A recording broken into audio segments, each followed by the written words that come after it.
ભાવનગર શહેરમાં સાધુ સંતો અને ગૌ સેવકો તેમજ ગૌરક્ષક દ્વારા રેલી યોજીને કલેક્ટરને રજૂઆત કરવામાં આવી હતી। કલેક્ટરને રજૂઆત કરવામાં આવી છે કે ગૌ હત્યા પર પ્રતિબંધ મૂકવામાં આવે અને આશ્રમાતાનો દરજ્જો આપવામાં આવે। આ સાથે કેન્દ્રીય કાનૂન લાગુ થાય અને ગૌચર બોર્ડની સ્થાપના થાય તેવી માંગ કરાઈ હતી। જો કે ગૌમાતાની આરતી બાદ પ્રાર્થનાપત્ર કલેક્ટરને અર્પણ કરાયું।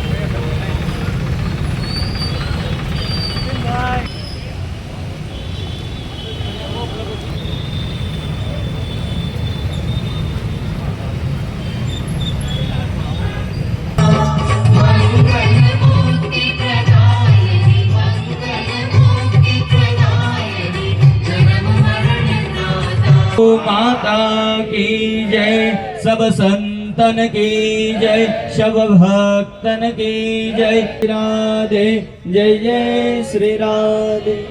अस्तु બે ક્ષણ માટે રાષ્ટ્રમાતા ઘોષિત થાય એના માટે તે આખા દેશમાં જ્યારે ગૌમાતા માટે કામ થઈ રહ્યું છે, ગૌ સંરક્ષણ થાય, ગૌ સેવા થાય અને ગૌ હત્યા અટકે થાય, ગૌ હત્યા અટકે એના માટે અમે ગઈ 7 મે મામલતદારમાં આપ્યું હતું અને આજે અમે આપને આપીએ છીએ કે આપ અમારું છે કે આપણા ગૌ માતા રાષ્ટ્રમાતા ઘોષિત થાય અને આ દેશમાં ગૌ હત્યા અટકે, આ દેશ ગૌ હત્યાના કલંકથી મુક્ત થાય, માં ભારતીના આંચલ પર લાગેલું ગૌ હત્યાનું કલંક કાયમ માટે મટી જાય એના માટે આજે સમસ્ત ભારતની અંદર આવેદન દેવામાં આવ્યું। માતા છે ગાય માતાને બચાવવી ભારતીય સંસ્કૃતિ માટે બહુ જરૂરી છે, કારણ કે સનાતનીઓનું કોઈ પણ મુખ્ય કેન્દ્રબિંદુ હોય, કોઈ સર્વસ્વ સ્થાન બનાવવું હોય તો ગાય માતા છે। ગાય માતા બચશે તો જ દેશને બચાવી શકશું।